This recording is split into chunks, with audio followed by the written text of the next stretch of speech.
विशा ज़िले इंतजामिया मटेरियल जे समूरन ऑफिसरन ज़िले सांगड़ में असिस्टेंट कमिश्नर जनाब शफीक आरिसर ते वकील मोहम्मद अली लखारी तरफां कयल हमले के अफ़सोसनाक गैर अख़लाक़ी ऐं रियासती रिट ते सिधो संहुं हमलो करार ॾिनो आहे।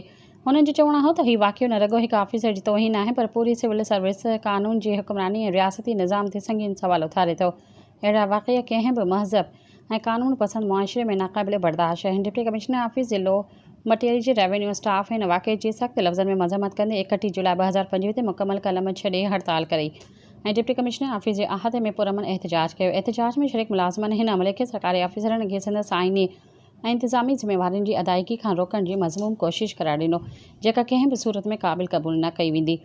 एहतजाज दौरान मुलाज़िमनि हुकूमत सिंध ऐं आला अख़्तियारनि खां पुरज़ोर मुतालबो कयो त हिन वाक़े में मुलविस माण्हुनि ख़िलाफ़ फौरी गैर जानिबदार ऐं सख़्त क़ानूनी कार्रवाई कई वञे त जीअं इंसाफ़ जो बोलबाला थिए।